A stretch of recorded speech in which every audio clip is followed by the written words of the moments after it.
Good morning, everyone, and welcome to the Virginia City Council Chambers.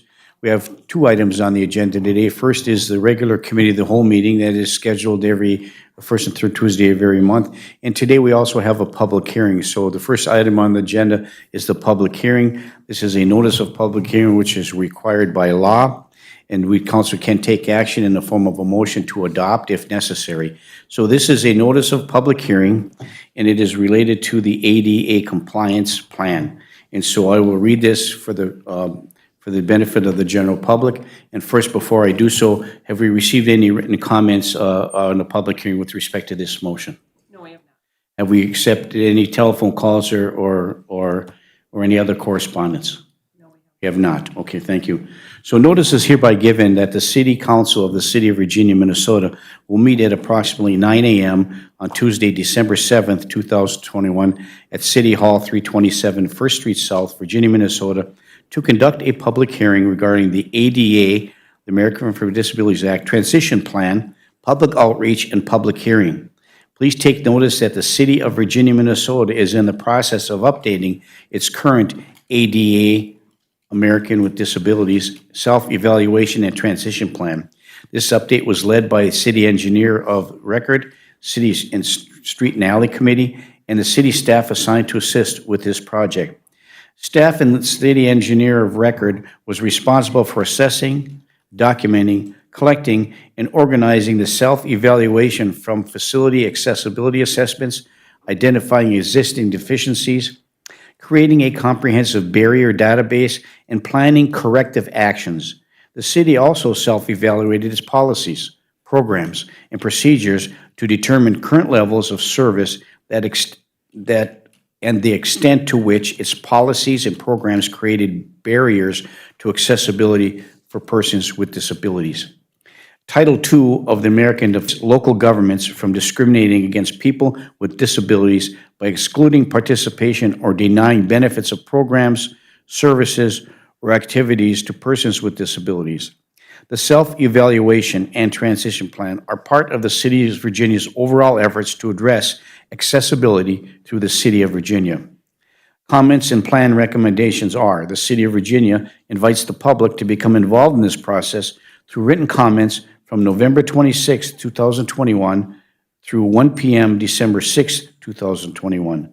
Those interested persons, including individuals with disabilities or organizations representing individuals with disabilities, are encouraged to participate in the development of the ADA transition plan. And the notice goes on to say that please submit written comments or specific recommendations for modification to the city's facilities, programs, services, and activities in writing to Britt C. Bennett, City of Virginia, 327 First Street South, Virginia, Minnesota, 55792, or by email at britts, BRITTS, at virginiamn.us by 1 p.m. on Monday, December 6th, 2021. The ADA coordinator will respond to any complaint or request. This is dated November 26, 2021, by publication of our City Clerk, Pamela Bean, and by order of the City Council of the City of Virginia.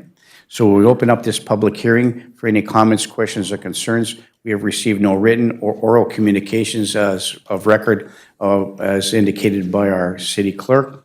And so is there anybody in the audience have any questions, comments, or concerns with respect to the ADA transition plan?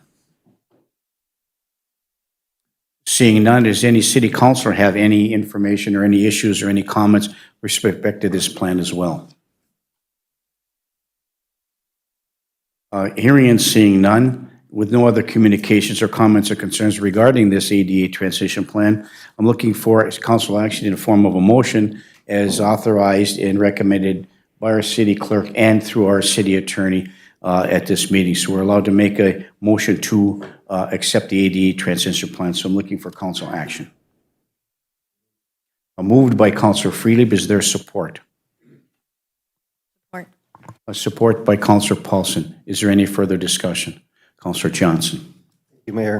And I think it's safe to say that this isn't now the plan's done kind of document. This is something that will be reviewed regularly, but in order to make it a formal that we've looked at it and continue to look at it. That's why we have to vote on it today. So who knows what's going to change.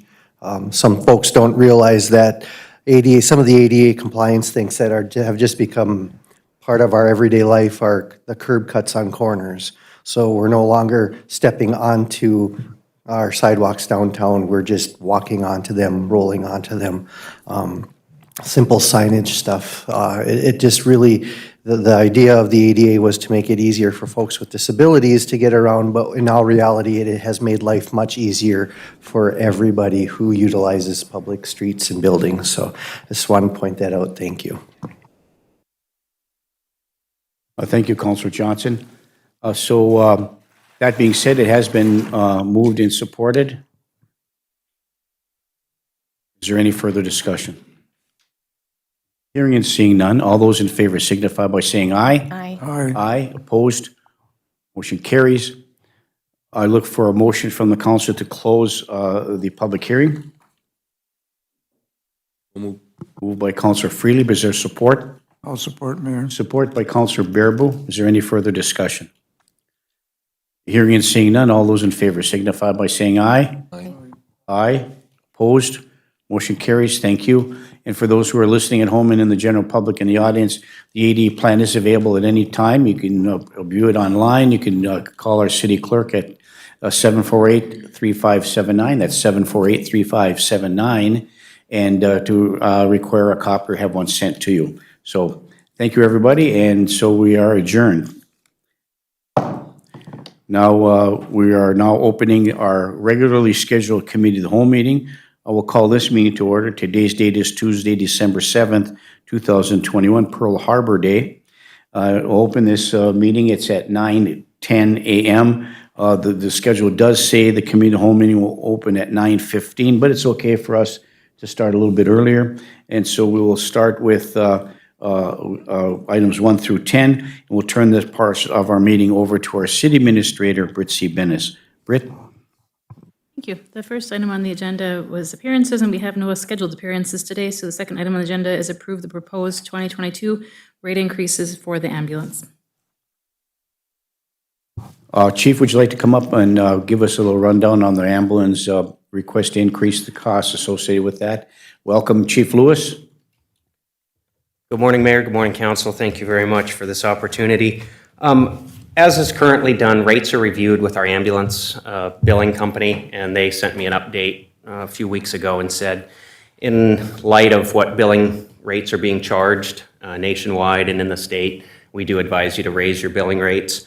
The attachment that you have in your file there is all of their recommendations plus one that I made with regard to interfacility intercepts. And I'll take any questions on details of that, but I just thought I'd start out with a general overview of what this is done usually every couple of years.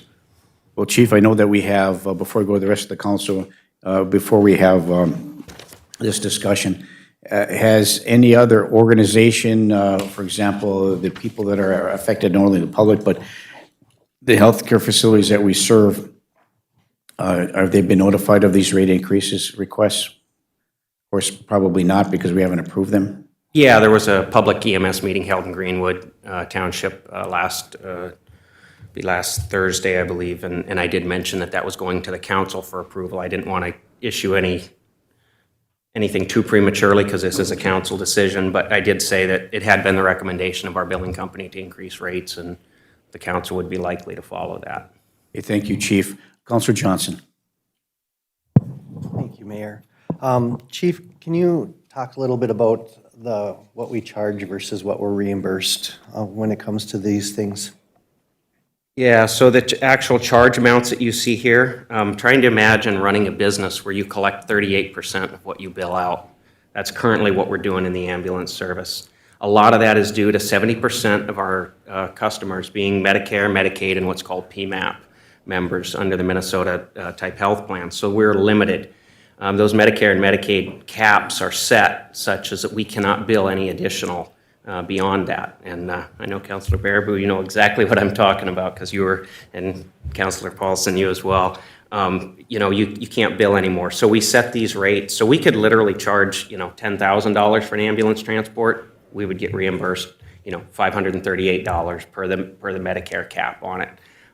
What this does affect is about the 14% of our payers that are commercial payers, Blue Cross Blue Shield, those type of plans, and so we do collect that. So the difference between a transport to, say, Duluth, we could bill out at $5,000 because of mileage and everything, and we would get that from a commercial payer. But from a Medicare, Medicaid type of payer, it would be just over $1,000 actually when their mileage is limited. So, for example, we bill $22 a mile, and Medicare, Medicaid's $8.32 a mile. Pretty big difference. And mileage is a lot where we make up that. So the rates, it's a small thing that we can control and a small portion of the billing that we do that we can control. But it's more to keep us in line with what other agencies are doing. But as to your question of what we bill to what we collect, yeah, it's running right around 39% right now. And that Medicare, Medicaid, that's a federal, those are acts of Congress to fix, correct? Yeah. Okay. Thank you. I appreciate that clarification.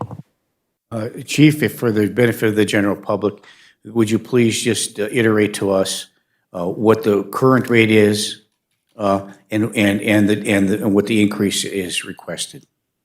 Okay. So the current rate for what we call an advanced life support 1, this would be something where you'd say have cardiac chest pain. We would come in an ambulance, we'd treat you with oxygen, give you a spray of nitro, that kind of stuff.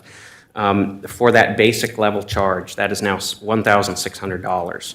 The proposed increase to keep us in line with other billers is $1,700. So that's a $100 increase. It's the same thing for what was called an ALS2. That's where you have 3 or more medically advanced procedures, or you have an advanced, or 3 or more medications or medically advanced procedures. Say you go into cardiac arrest and stop breathing, and you have to be intubated, where we place a breathing tube down your throat.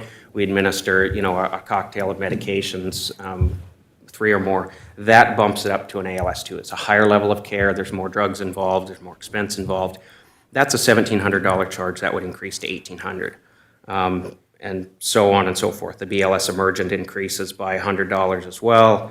Mileage is going from $22.50 a mile to $25 a mile. And then the one that really has an impact for our surrounding services is that Intercept rate, and that's going from $400 to $600. And that's based upon my recommendation due to the amount that we are being utilized by our neighboring agencies. We're always happy to help out neighboring basic life support services when we can. But last Wednesday, we ran out of ambulances.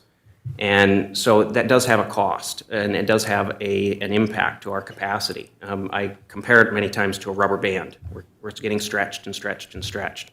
And when a neighboring agency doesn't have an ambulance and they call us to cover, which happened last night, we had a neighboring agency that didn't have any staffing, so we were covering their area. Well, we had 2 structure fires last night. And Kevin, who's going to talk to us a little bit earlier or later here, Battalion Chief Poffs, has literally worked 2 structure fires last night and didn't get a wink of sleep yet. He's here today to talk about ambulances. So there's a result to the capacity, and you can see he has a young one with him too. So doing the work-family life balance becomes very, very difficult on our personnel when we're being pulled in so many different directions. For example, we responded last year to an ambulance area north of us on 60 different calls for intercepts and coverage. This year we've responded 128 times. That's a 24% increase, but it's not just the district to the north. There's one to the south of us. We've responded 144 times in the last year to this area. Now, to be fair, they also cover us when we have structure fires, when we're out of ambulances, and we do need them, but nowhere it's near 144 times. Last night when we had those 2 structure fires going, not only was there no firefighters available, there was no EMS available either for both us and our surrounding district to the south of us. That's a significant concern. There is a limited capacity here. So that Intercept is hopefully to recover some of the costs that is associated with this. Many times when we go on these intercepts, we use drugs that are hundreds of dollars. Brilinta is a very, very expensive drug. That is used on many of our cardiac calls.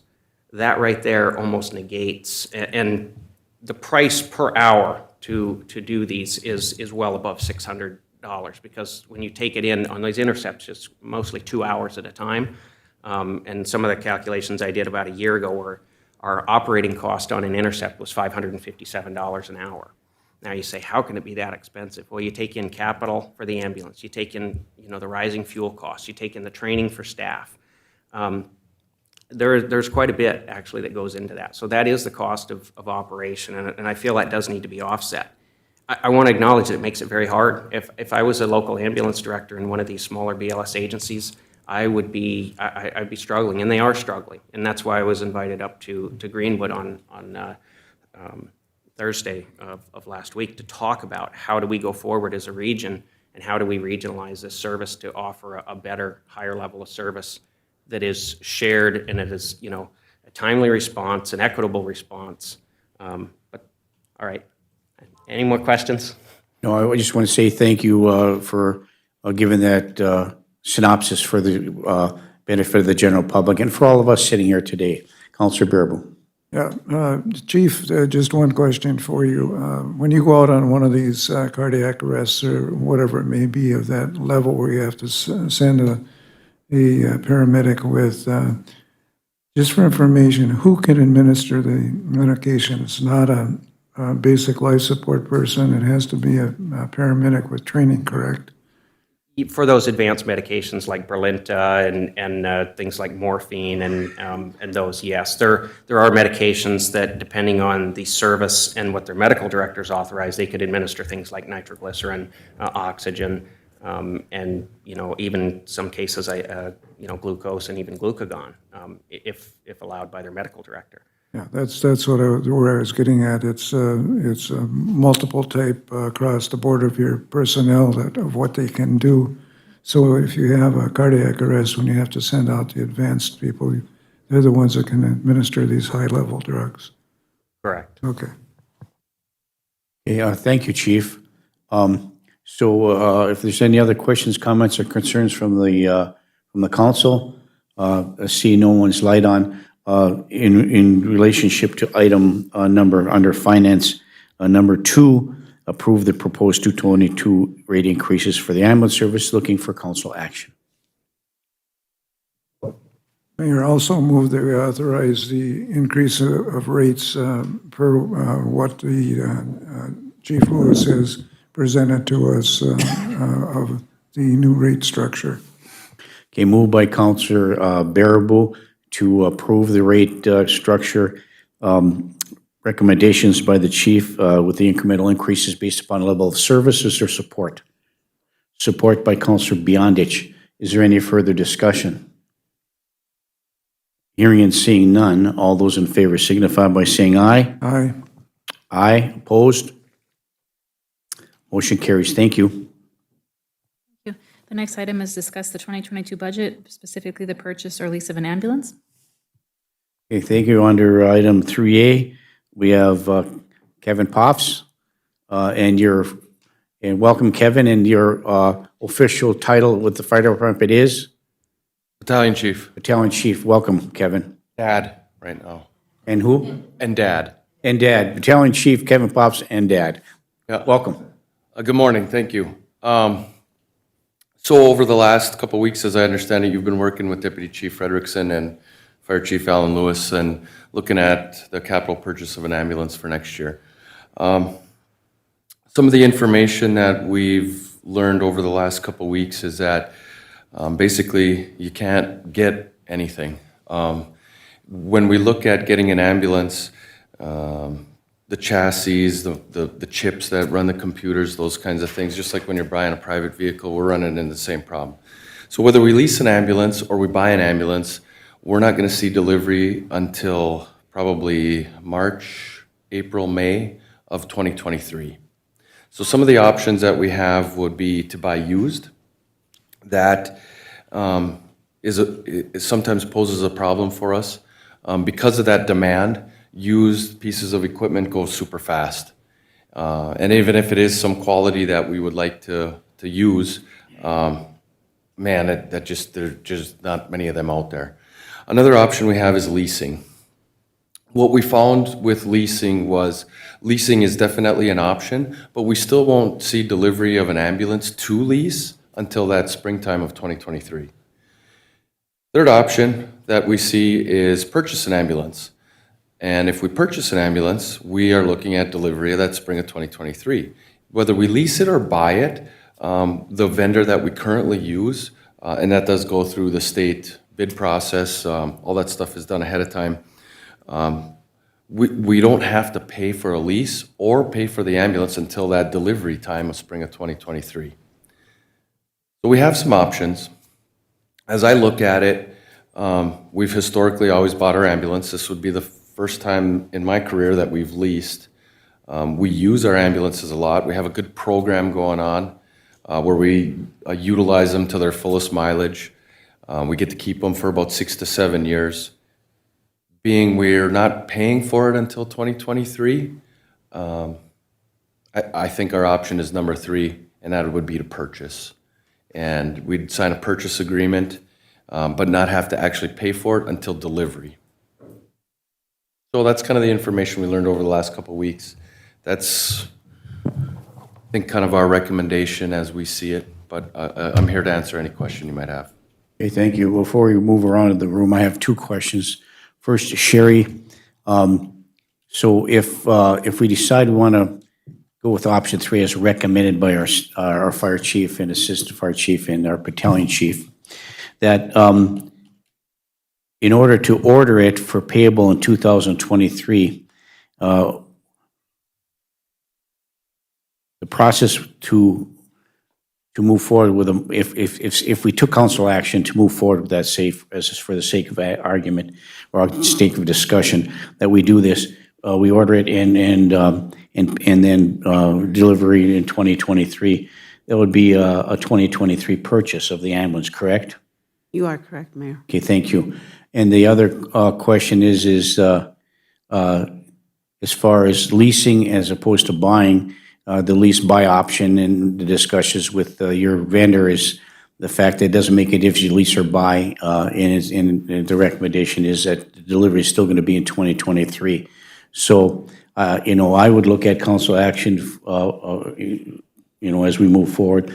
I would support option number 3 and consider the lease option as well for 2023. And so the difference in the cost, and looking at a potential motion, if that comes to fruition through the elected body, that we do this, that is it within the motion for us, if we choose to do so, to look at a lease and or purchase for 2023, and you would sign an agreement. So we either sign a lease agreement or a purchase agreement. So my perspective is that I think option 3 for 2023 makes sense to order it now. You don't have to pay for anything until 2023. At the same time, you would hold the cost associated with that. You ordered 2022, you're not paying for any increased costs in 2023. I think that's was one of the issues the other question I had. So if you order it 2022, you have for delivery in 2023, you have a finite number with no increase.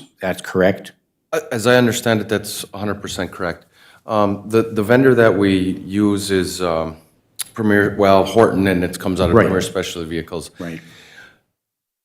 What they told me on the phone, our salesman, was that they have to have that intent to purchase. And so that's what we would sign in roughly February of 2022. But they've never made us pay for a chassis or the actual box, the brand of the box on it, until delivery. So, Okay, thank you.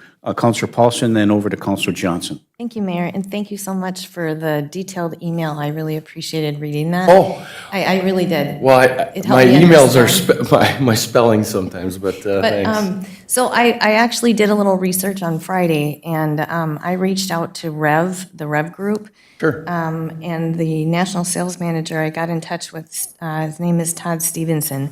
And when I had first brought the lease kind of as an option, I just wanted to explore, what does that mean and what does that look like with your company? So I had maybe a 10, 15-minute conversation with him, and it kind of boiled down to, it's actually not a lease, it's almost like a financing option, because you're still financing the total dollar amount. And correct me if I'm wrong, did I make a mistake the last meeting or committee meeting that we had in the actual cost of the ambulance? I think I had divided it, and it was 175 per ambulance, but is it more like 275? Yes, our price is going to be 275. 275.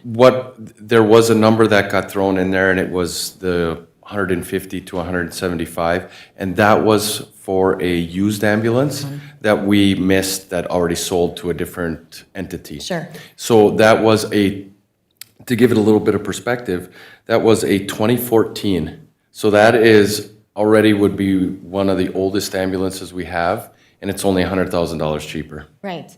And so when I guess I just wanted to clarify that I made the mistake at the last meeting, because when I amortized it at $2,900 or $3,000 a month, that was amortized over 5 years at whatever, 5 point whatever percent, at $175,000. So that changes it if it's $275 per ambulance. Yeah, and you probably actually know a little more than I do. I haven't dived into that leasing too much, so I like that information. I was gonna work with Britt because I know that the city has leased some of those vehicles. Well, and what it's I was good. curious is it a true lease or is it just financing? It sounds to me like it's just financing, because at the end of that term, you could go 60 to 72 months. I think they maybe go even one more year longer. I have to look. But when I said, well, that doesn't sound like a lease to me. When you lease, you kind of put a deposit down, there's a monthly fee, and at the end of the lease, you turn in your vehicle. So what he had said to me is, if you want to do a true lease, then what you would need is basically the highest amount of miles that you would be running on the ambulance, which is, I'm sure, outrageous. Yeah, well, we're still following a program we started many years ago, so we're 250 to 275, sometimes almost 300,000. So I didn't have that information, so he wasn't able to kind of calculate that to give me like a lease rate, but it's a little, I wouldn't say deceiving, it's a little, when we were talking about that, and it kind of says that this is their lease agreement, but it's not, it's basically a finance. You're financing $275,000 for the cost of the ambulance. Well, and I had some questions too, because when I talked to our salesman, he had said that, well, you have to spec your ambulance, and then when you get Right. that spec, then we'll give you a lease agreement. Well, that means it's a custom rig, and That's exactly what he said to me. So, and I didn't mean to segue, but I just kind of wanted to, in terms of with our budgetary needs, if we went, and if it's just financing, we're just financing the vehicle, so it's a monthly payment for a set amount of months, instead of a capital outlay of $275,000 in the fiscal year of 2023, would that be something easier on our budget, Sherry? And it's not the term wouldn't be lease, you're just financing the vehicle instead of paying. And I would think any of our local banks would be able to do the same thing as this Rev Finance company, if I'm not mistaken, but I'm not sure we want to go down that road. I just was saying that that's an option after exploring this and talking to the gentleman that could be available. Sherry? Thank you, Mayor, Counselor. To answer your question there, Julianne, yes, and probably apologies are in order that it's lease to own. It's basically finance, because even with squads, we own those. The mileage alone will kill us on a lease like you have with a car. Correct. We wouldn't make it. Correct. So we basically have to buy this and make payments. And we can't go through a local bank. We would have to do, because then you're going to get into the bond, and the state Got it. very careful about So that's why we go leasing through and the bonds. bonding. If we have to bond for equipment, that's why it would go to a bond? That's, well, because we have some major purchases like a ladder truck or whatever it is, it's kind Sure. of expensive. And I think in my intention in reaching out to this gentleman was to understand what their term of what lease actually meant. You want to make sure you're doing the lease to own, basically, I need to make payments. Right, And so yes, it's just payments would basically you're be a lot financing. easier on us, and if we could get into, like we have with the squads, we only lease or make these payments, finance them for 3 years, because after 3 years, they're squad is pretty much toast. And so that's what I was trying to determine, whether it's worth it just to take the, out of the 2023 budget to plan the 275 in full, or to make a finance purchase, or finance the actual purchase over time. I would like to see budget for an ambulance in 223, and then also consider putting in the 223 a monthly budget for purchase of a 2,000. Thank you. And I didn't mean to segue on that. I wanted to explore that myself, because we just did that with the fitness equipment, and it took a long time for us to even get that lease orchestrated. And again, that was more of a financing. We were financing that, not necessarily leasing it. Right. No, There's that's just good terminology. information, thank you. Yeah, so I appreciate you clarifying that, and I guess I'll let the conversation continue. Thank you. Thank you. And before we go to Councilor Frieda, but then over to Councilor Johnson, for me, working 35 years in public service and working with police and fire EMS on a regular basis over time, whether it's in the metropolitan area or whether it's with you all in Virginia in EMS and ALS service, people's lives hang in the balance, and you have to have the proper equipment moving forward. And so you have to have reliable, quality equipment spec'd out to the needs of an ALS service. And whether it's a lease option to buy or whatever, how we figure out the financing with respect to that in 2023, I think it's imperative that we look at be ordering the ambulance now for payable in 2023, because no out-of-pocket expenses in 2022. You have a finite a line of what the costs associated without any increase for 2023. I think it's prudent for us to move forward in that regard. So with that being said, we'll go to Councilor Freely. In previous discussions, Sherry, there was some talk about, I thought I heard you say that, some grant monies and or general fund monies had been used for purchasing of an ambulance previously, and the talk of a payback from the ambulance fund to the general fund, has that been rectified? And or would this purchase potentially negatively affect the 23 budget for the fire department? That's a two-part question there. Yeah.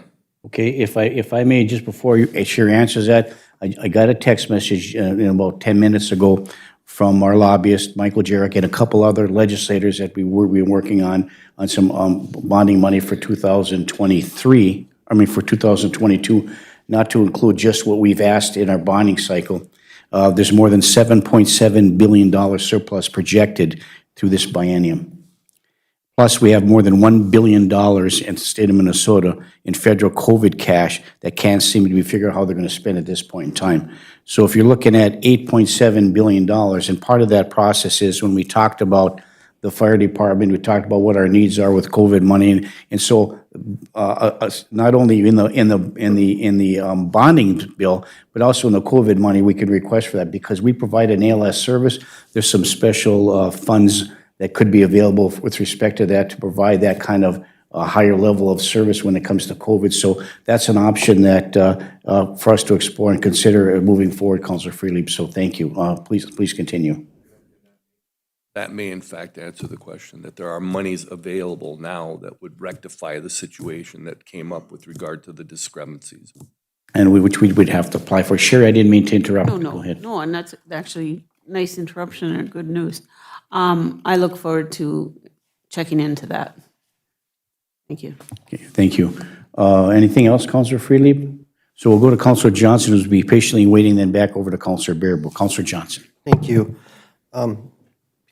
Do we have the ability to start paying in 2022 ourselves and get a little savings to pay in 2023? Like, is there a way that we can, since we're budgeting, we've set aside money for the ambulance so that come 2023, we're only paying $200,000 out of the 23 budget because we've saved up $75,000 from the 2022 budget. Is that an option? Sherry? And I'm sorry, Mayor, Councilor Johnson. Just about anything's an option now with a year ahead to budget. I would like to be able to work with the chief and Britt on how are we going to budget that in the special revenue fund. Okay, and I appreciate that. We know it's coming. We have to have a year. This isn't, we're because of the research you've done, everything so far out. I'd just like to see us utilize that year, however, whatever that looks like, so that, right now it's 275, but by the time we actually get something signed, it could be 300 or 325, not knowing what the supply chain looks like and anything we can have to help offset that, if that's feasible. Okay, thank you, Counselor Johnson. Counselor Bearable. Yes, Mayor, thank you. I'm against any used ambulances, because if you lost your warranty basically on anything like that, buying on a lease, you'll still have just basically the same warranty. I would like to see us order and get a full ambulance at this time. We've been looking and talking about a equipment lease down the road, not lease, bond for equipment, and this could be included in that. And our payments probably wouldn't be any worse adding an ambulance to that, because a bond would last a little bit longer and stuff on that. So I don't want to see us going any other route than going forward with a brand new one in 2023 and start the process now. Sure, thanks. Yeah. Battalion Chief Poffs. So I think I would like to see, just as a suggestion for the elective body, consider a motion from us to direct staff to work with yourself, Battalion Chief Poffs, and Chief Lewis and Assistant Chief Frederickson, in whatever committee you put together to put together the numbers and the figures related to the potential purchase of an ambulance, get the total cost, work with that vendor that you have, and bring it back to the City Council with the finite number of what's going to cost associated with that, and so we can move forward potentially with additional council action. But I think starting the process makes a lot of sense. So looking for any additional comments or questions or motions from the elected body. I'll make that motion. So Councillor Paulson will make the motion to direct staff to work with, direct our administrative staff to work with the fire chief and his staff and Battalion Chief Pops to put together the numbers associated with the new ambulance to potentially be purchased in 2023. Is that correct? Is there support for that? Support by Councillor either one of you. Councillor Beyondich, thank you. So is there any further discussion? Hearing is Councillor Bearable. Yeah, this will have to come as a separate motion, and we need to take a look at what you just talked about with the bonding stuff through the state with all this extra money, and we'll have to start working on that, but that's be a separate motion. Correct. To see if we can get any money through COVID or one of the other ones for a new ambulance. Correct. And so I'll make a comment on that after we vote on this motion. I think I have some information for you that's encouraging from the governor's office. So it's been moved and supported. Is there any further discussion? Hearing and seeing none. All those in favor signify by saying aye. Aye. Aye. Opposed. Motion carries. A lot of work to do. Kevin, thank you very much. Thank you. Battalion Chief Pops and Chief Lewis. With respect to the governor was at the fire department, and we were. I think Councilor Freelieb and I, and maybe others were there, and we talked about a variety of things, what our needs are, and he was very impressed with, our new fire station, and we discussed a lot of other things, and one of them was we discussed ALS service and how important for us that we were the only regional ALS service in the area, and the amount of calls we have, and so there was a very short conversation. And I said, we're struggling to, for additional equipment, particularly with COVID and all this kind of stuff. And this is what he said. Well, there's money is coming to the state of Minnesota, COVID, and we have to determine what we're going to do with that. And that, is, of course, also confirms what we just received in the email. So that potentially could be an issue for us. He's aware of it, and we should be looking at maybe sending some kind of letter or doing something through our lobbyists and through our administrative staff in order to bring to our elected representatives moving forward, and I'll stop there. So thank you. Mayor, may I ask you one question? Sure. With these conversations you've had, is there cutoff date to apply for these funds? I know sometimes they're really, really short. Well, it's sooner or later because there's $1 million in COVID that the state has to figure out what they're going to do with it.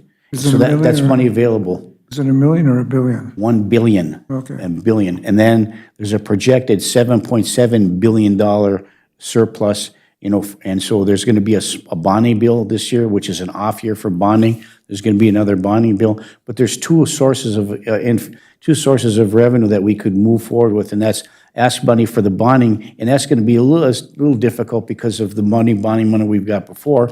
We did have a local legislator representative say that, we have received a lot of funding for that, and it may be difficult to get more, and that other communities should have the opportunity. I don't know why that comment came out, but it came from other legislative representatives that I had spoken to. But the issue is there's two sources, bonding money and this $1 billion in COVID relief money. So there's nothing in writing at this point in time as to how you, any date that you have to apply for by, because you haven't figured it out.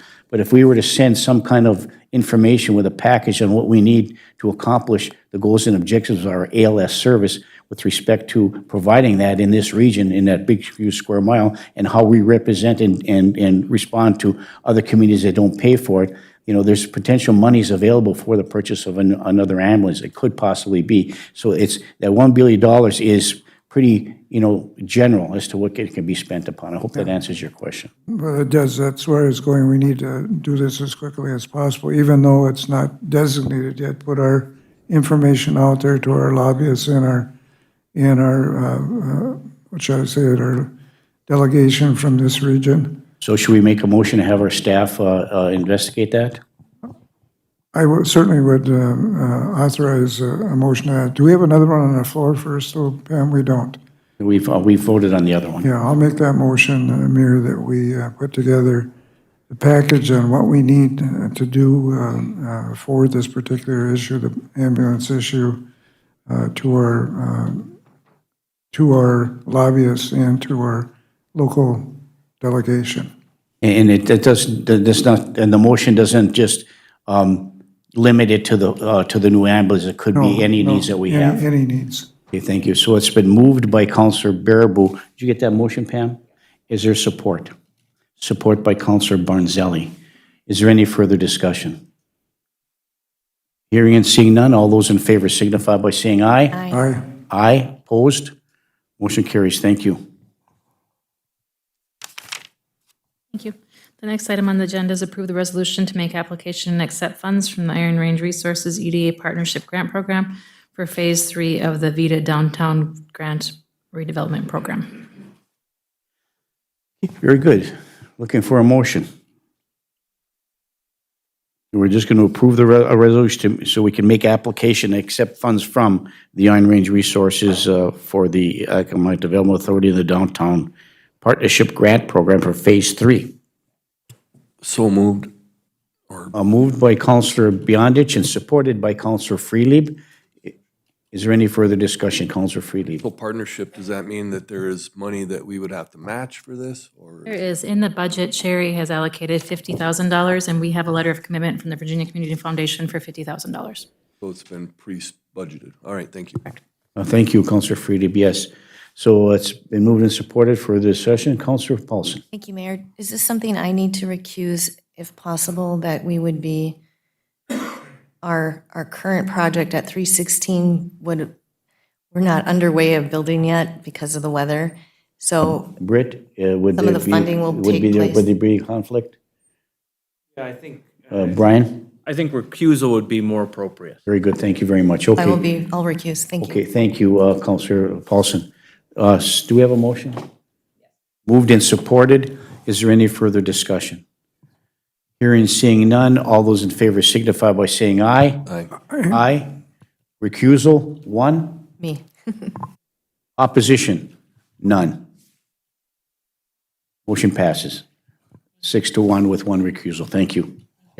The next item on the agenda is approve the sale of the following equipment for Public Works. Number A is the cardboard truck, 2014 cardboard truck, 2013 garbage truck, 1995 Chevrolet half-ton tow truck, 1990 Chevrolet sewer van, and a 2002 Ford F-250 plow truck.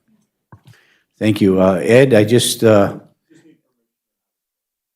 and I think, looking at 5.A through E, you really think that the 1990 Chevrolet sewer van is end of life? I'm only joking. Okay, looking for approval, a recommendation by Public Works Director Ed Alto, and is there any action to be taken by the council? Any questions, comments, concerns? Sherry? I'd like to make a comment after the motion. Okay, so looking for a motion to approve the request by Public Works for the sale of item 5A through E. And do these have to be done individually, or can they be done in one motion?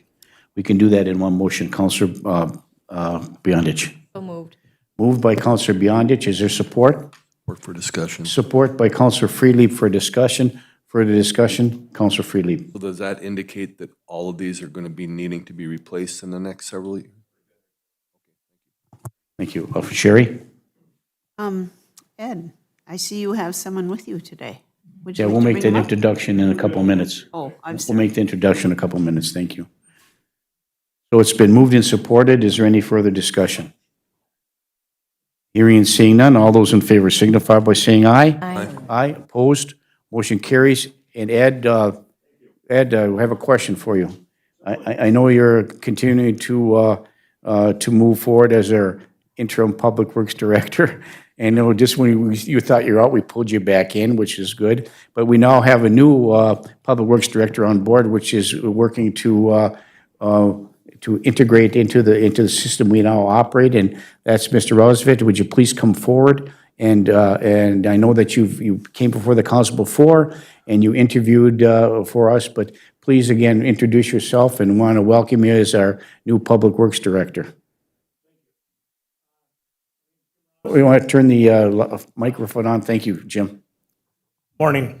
Like they said, my name's Jim Rosvit. Stepped up to the plate and took the new position. It is going to be overwhelming to me. I'm familiar with the government. I've worked for the government. But Ed's a book of knowledge, and we're lucky that we're going to be able to retain him. He said, give me a call anytime you need something. But there is going to be a lot of people I'm going to be counting on to lead me in the right direction. I think we can make a go at this. Like I said, yesterday was a Chinese fire drill, so to say, with the snowstorm and that. But we worked through it, and I was impressed how nice of a job the Public Works did with the snow removal yesterday. So thank you. Any questions, comments, or concerns? No concerns, questions, or comments for our new Public Works Director, Councilor Paulson. Thank you.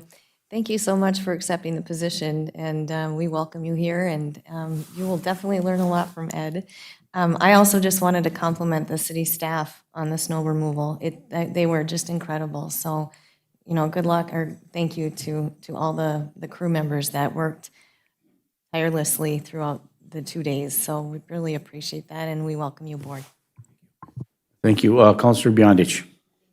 I would also echo Councilor Paulson's comments and welcome. And there is a lot to learn, but Ed is great at steering people. So welcome aboard.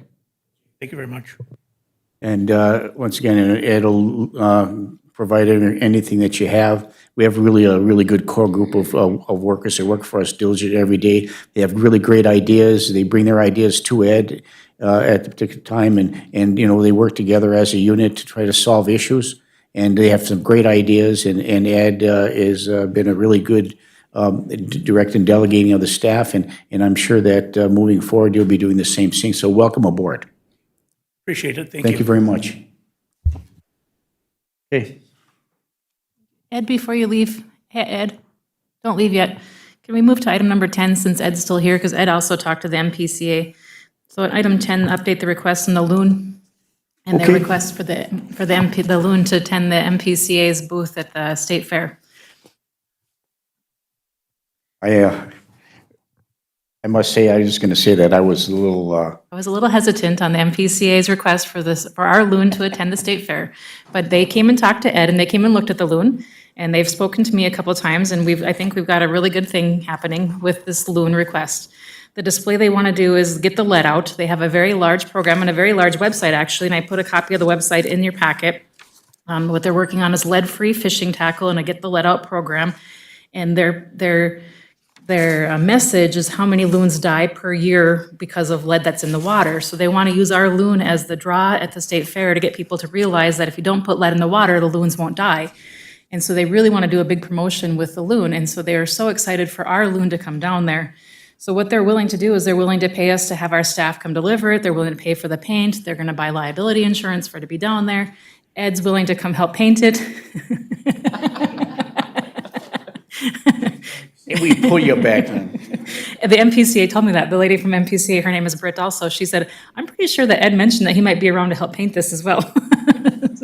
So they actually asked us to get to them by February what our message we want them to convey, because they'll have also a display board for us to do, and also verbal messages. So we can do multimedia messages down there with our display.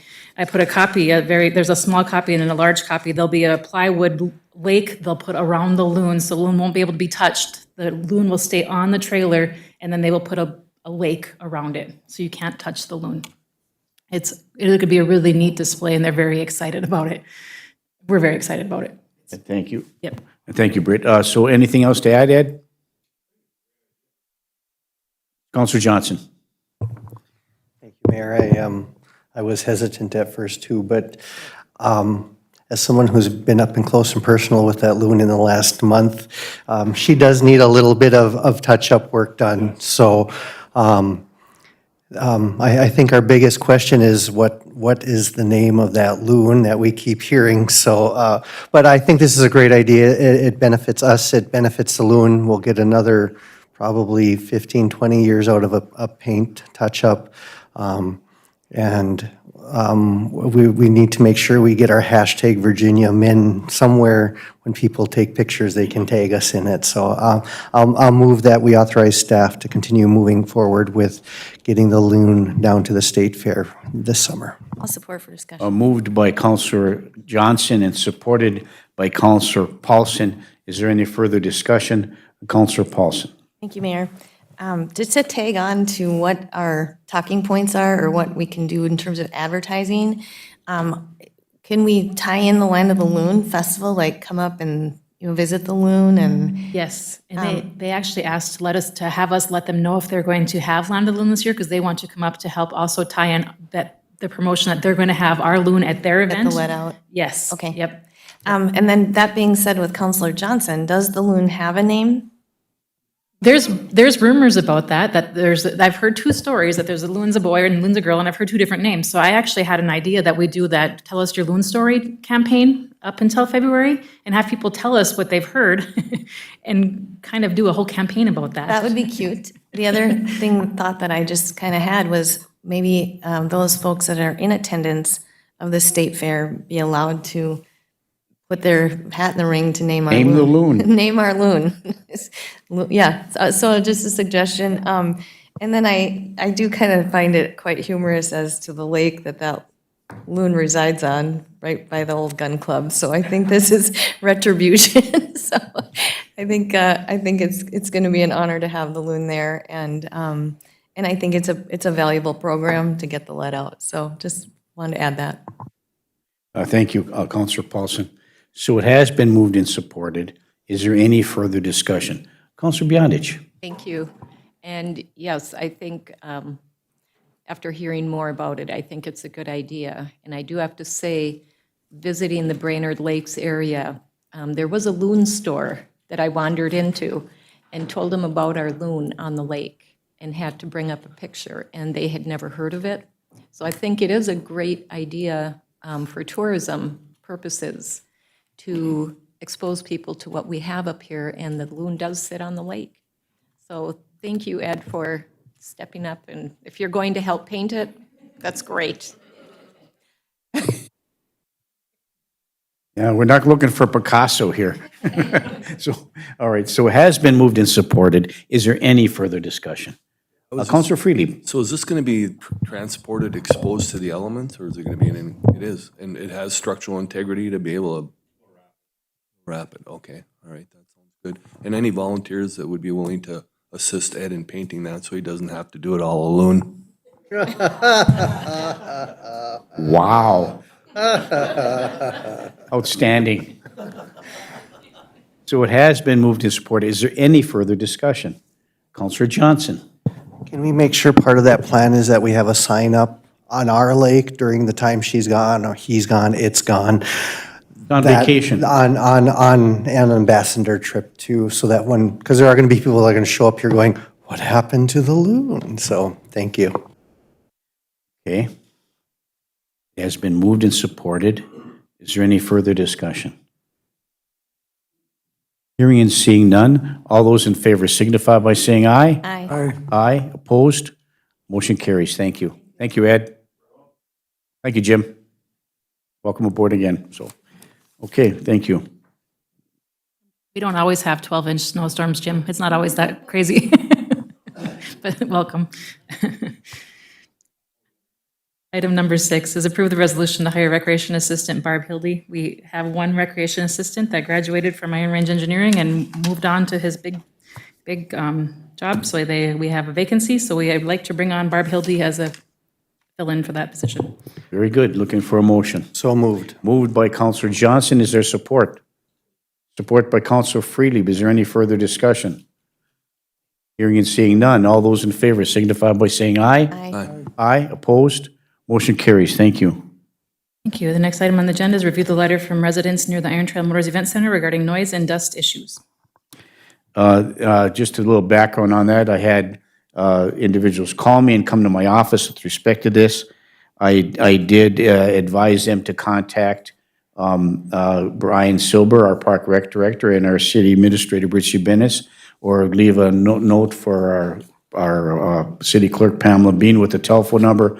If they had any questions, concerns, we would like you to submit that in writing, and you have that here before us today.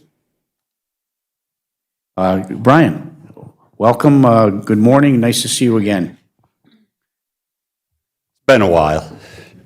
I think I missed one meeting.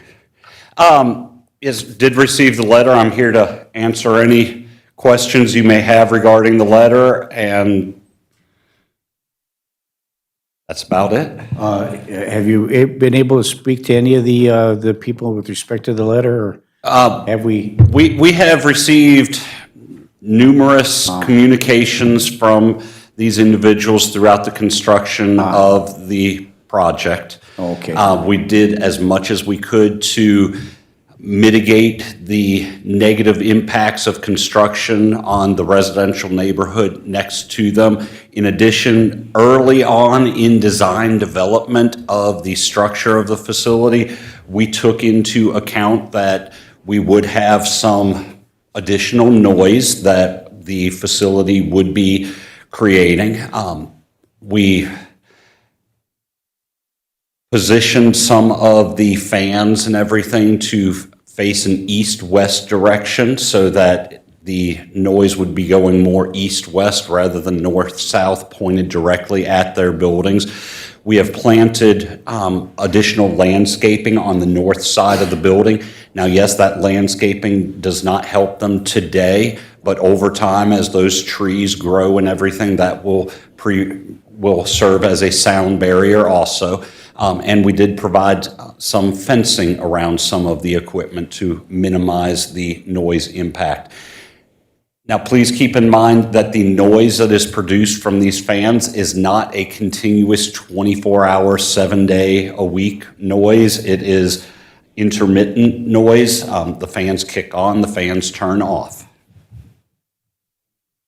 Thank you, Brian. The dust issues should have already been resolved now. There aren't any, for the most part. And when I looked at the dust issues, I went and looked at the houses that were complaining about it. They had the same type of dust and the same amount of dust on their house that I have on my house. Okay, thank you. Counselor Freely, and then over to Counselor Johnson. Is there room to create some kind of a barrier that would reduce the sound, or is that just that can't be done? We've done some of that. A lot of the barrier that we have put in place will take time to grow. It is the natural trees and everything. I mean, I'm thinking in terms of like, maybe that's ridiculous, like they have along freeways and so on, you know, that, I mean, that'd be excessive, but I'm just saying something like that? Or is that just undoable based on where it's located and how big it There would was a have to be? noise abatement study that was done for Highway 53, and the individuals who were part of the business owners had an opportunity to weigh in and to the state to see if they want a noise barrier, which is a 20-foot wall to put over the top of that. It was also along Highway 53 for the residential areas as well. And there was some kind of a formula that was used, and maybe you could help us out here, Brian, but there was, maybe probably not, but there's a noise abatement formula that we looked at, and and so each individual that was supposedly through the study was adversely affected by the noise if they put up the barrier. So for example, all the people in Midway, but not everybody got to vote. Only those in the noise abatement study area would be the case. And some of them, that were would be close to the ball, weren't adversely affected by the noise. It wouldn't stop it, but it's a whole study that was done. We do have that study on file, I believe, and through the Department of Transportation. So it was a 20-foot barrier that was through the federal government, because that was a requirement that those who are affected would vote on it. Well, they voted it down. It was almost like 49 to, it was looking like 1 or 2 votes difference before a majority, so they didn't do it. So I don't know if we could pull that noise abatement study and take a look at if this study would show, based upon proximity, how that would work, and if that noise barrier would be effective by putting up a wall. So please continue. In addition, you would have to take into account that between our building and the residential structures is Silver Creek. So we would need to coordinate any of those structures, wall structures that we would be looking at with the DNR. Yeah, thank you. And, I don't mean this disrespectfully. I did advise the owners to move forward and take a look at, write a letter of concern, and I was unaware that this was an ongoing, continuing investigation, that you were monitoring that on a regular basis as this construction is moving forward. That wasn't the information, the issue was, we had this noise and nothing was done about it, which isn't really the case here. And so the question that I have is that, the comment that I have is that, just like with the Department of Public Utilities, they have these on-again, off-again steam that blows off and those kind of things, and pretty soon it becomes a natural course of the noise in the community. And so if they're not adversely affected on a regular basis by dust or noise, something that's controllable and that's in the construct of noise, I think you've done what you could to try to mitigate those, Brian.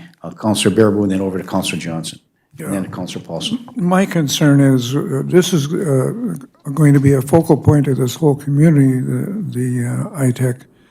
And why would we want to put a 20-foot wall or something like that to stop the noise? You wanted that building to be seen, you want the advertisers to be seen, you want, we're going to have possibly a hotel motel in there that'll stop some of that noise again going because of their structure. I think it's a ridiculous idea. Let the natural growth take place over time. And so we got to live with a little bit of noise. I live down by Target, and I hear all the jake braking and all the other stuff from the highway when the big trucks do all this stuff. And after a while, you hear all the trains. If you have your windows open, what's the difference? After a while, you get used to the noise, and you don't even know it's there. So I'm not for doing any further stuff than what has already been taking place. Thank you. And I just want to clarify, I wasn't advocating that we put a 20-foot wall. I'm just saying that was, there was a noise abatement study that was done that made that suggestion along the Highway 53 corridor. There's a lot of math that goes on with, if it's effective or not, with who and who it's not with. Councilor Paulson, then to Councilor Johnson. Thank you, Mayor. I do recall that study, and I think it had to do with decibels am pretty sure, and I don't even know if this would rise to the level of the decibel threshold for us to even think about doing that or getting funding. But I personally like the natural barriers. I think that just goes along with the landscape. And are we still talking north of that little lagoon Yes, on the north side of the on the north building. side of that? So I drove by after reading the letter, and we were there kind of right when some of that fans, I just rolled down my window before it was 50 below, and it's a little noisy, but I think once those natural barriers grow, I think that's going to be a wonderful buffer. I do, I think that trees will absorb that. My other concern, though, is anytime you start building walls or things like that, you would create like a corridor, through there, and possible, maybe not the greatest activity happening between the barrier wall and then the residential area, where we've seen some of that happen. It gets wooded over, it's hard to maintain. So I guess I would not be in favor of building any kind of a structure. I would rather have that natural, wooded barrier assist in that. And what time are those fans? So they do kick on off, but how many times and what approximate times are they kicking in and out? They're all tied with the ice plant. The ice plant runs 24 hours a day. So when there is a certain amount of pressure, those fans kick on to relieve that pressure. Same with the steam plant, like Mayor Cuffey was referring to earlier. The only time that those fans would not run would be if we have both sheets of ice turned off, which will occur probably 1 month out of the year. So does it happen during the middle of the night, like say from midnight till 6 a.m.? So it's just on a cycle? Yes, whenever the pressure builds up, those fans do kick on. Okay, all right, thank you for that. Thank you. Councilor Johnson. Thank you. I appreciate you clarifying where the letter doesn't specify where the concerned citizens live, so I guess I'm kind of figuring out, have we had other concerns by any citizens from Pine Mill Court or from the west about the noise? No concerns about the noise. Only concern from Pine Mill Court is when we were going to open the bridge back up so that they had ease of access to the future walking path.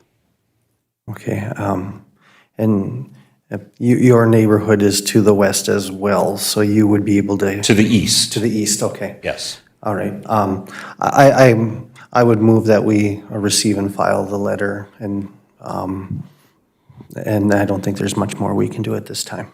I'll support. Moved by Councilor Johnson, supported by Councilor Bearable. Further discussion, I just want to add one quick comment before we vote. It's nice to be able to maintain the natural habitat, the aesthetics, the surrounding view of the entire facility. So I agree, receiving and file the letter. You continue to monitor the situation you have since the inception of the construction project. So that satisfies me as well. So any further discussion? Hearing and seeing none, all those in favor signify by saying aye. Aye. Aye, opposed, motion carries. Thank you, Brian. The next item on the agenda is approve the resolution authorizing conveyance of real estate Lot 1, Block 1 plot of Sky Harbor. This is from the Evelyn, Virginia Airport Authority. And I think, Councilor Johnson, I sit on that years ago, the airport authority, before the change in the construct of the commission itself, they took possession of the Sky Harbor. As we know, we've done some significant discussion about that, and now we're at the point where, because it serves us no useful purpose as the airport authority, it's not on the airport proper, it doesn't generate revenue associated with the running of the airport and the costs associated with that. There's FAA regulations and state of Minnesota regulations that makes it difficult for us to license the landing strip as a public entity. There's a lot of further discussion about that. There was a special committee that was to be together, which Councilor Johnson sat on with others, to meet and confer with the people who utilize Sky Harbor. And so as a result of all this discussion through the airport authority and through this committee that Councilor Johnson sits on, we've decided, and we've had some discussion here at the city council level, that we would convey that property back to Sky Harbor. It's no cost to us. And so that's what we're looking at today, approve the resolution to convey this property back to the original owner of Sky Harbor. So that's a little bit of a synopsis. Councilor Johnson, anything you had to add on that? Well, thank you, Mayor. Okay, thank you. All right, Councilor Paulson. Thank you. Is Sky Harbor the private entity of the, kind of the co-owners of land around there, other land that's around there? It's, I think the Rude Group owns it, and they're willing to take possession of it again. It's right along the shoreline there. If you've been out to Sky Harbor, they've got buildings here that are in various stages of disrepair. And they have a grass strip that they would land their aircraft on as a taxiway, as a taxiway to change from wheels to floats and back and forth in that regard. And so that landing strip license expired, and they wanted us to move forward with getting approval from the state for that licensure. And so that's kind of where it's at right now. So it's a private group, the original private group that conveyed it is willing to take it back. And then that's the grassy strip as well, across the street, or across the, Yes, that includes that entire real estate of Lot 1, Block 1, and a plat of Sky Harbor. okay. And then is it their intention then to be able to utilize that for landing and takeoff? Their goal and injected is to renew that taxi license that they allowed to expire and was not renewed. And will there be, I don't mean to get into depth with this, but I just want to, in terms of liability, that's all I'm thinking, to make sure, because there wasn't enough land mass to do the landing and take off from the city owning it, or the airport authority. Is it the airport authority, correct? They wanted to expand and the grassy strip. And there's private property that's owned, I don't know what direction it is, but behind there. Right. So then they will be able to expand, and it will be safe for the purposes that they want to utilize. Is that correct? If they apply and get approval from the state of Minnesota for the use of that taxiway. Councilor Johnson, anything to add to Councilor Paulson's concerns and questions? Yes, so the state of Minnesota, MnDOT, closed the original grassy strip because it was not long enough and there were too many obstructions and the highways there. It continued to be used over the last several years quietly. And because of that, and because of our public entity, the cities being unable to guarantee what they wanted done, including blocking off of the highway, that's very well traveled and fail.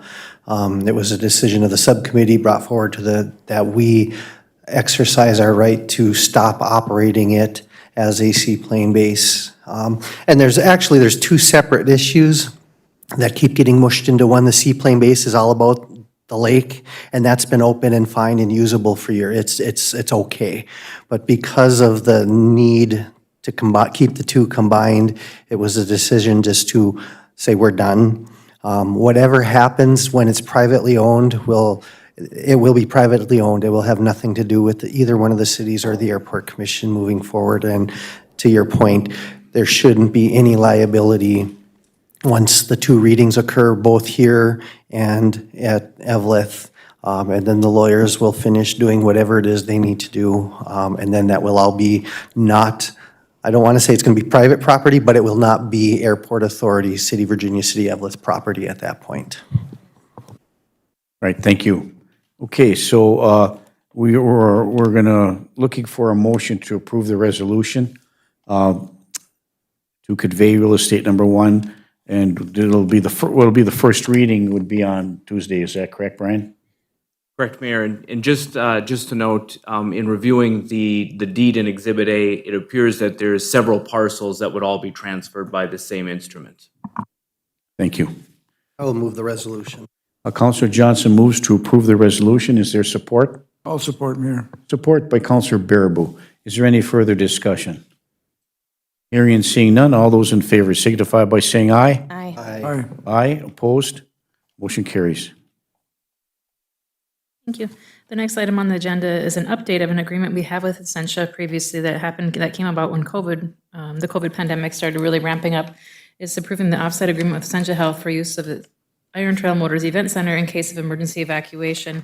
And it is actually for I should say morgue storage in case of a pandemic-related Okay, thank you. for storage. All right, so, I know, it's not a very happy topic. no, and I'm sure we're going to generate a little bit of discussion here with respect to this. Anybody? Counselor Paulson? Thank you, Mayor. So this, I wish our Chief Lewis was here, but Ryan's here. Ryan's here. Is Iron Trail Motors Event Center designated in some capacity for emergency use, evacuation of Parkview, or like when we do Land of the Loon? Because the old miners, I think, had the designation for Land of the Loon.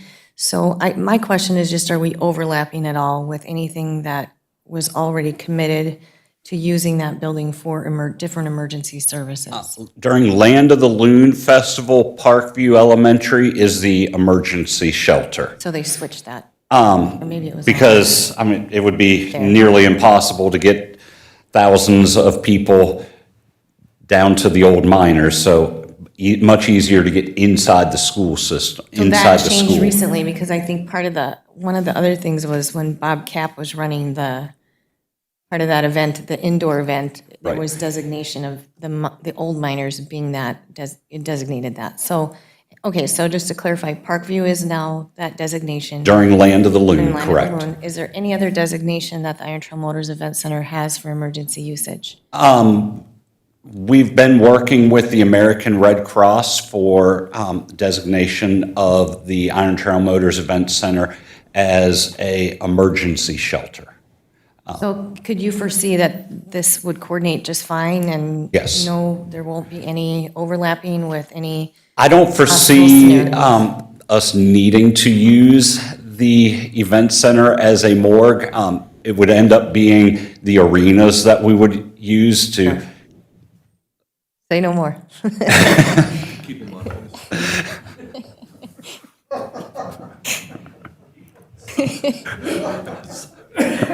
Okay.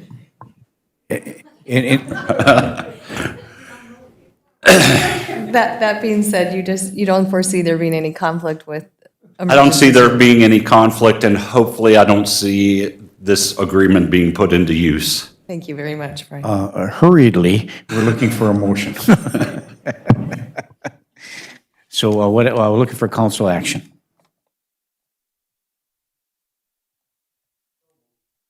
Councilor Johnson moves to approve the off-site agreement with Essentia Health for the use of the Iron Trail Motors Event Center in case of emergency evacuation. Is there support? I'll support, Mayor. Support by Councilor Baraboo. Is there any further discussion?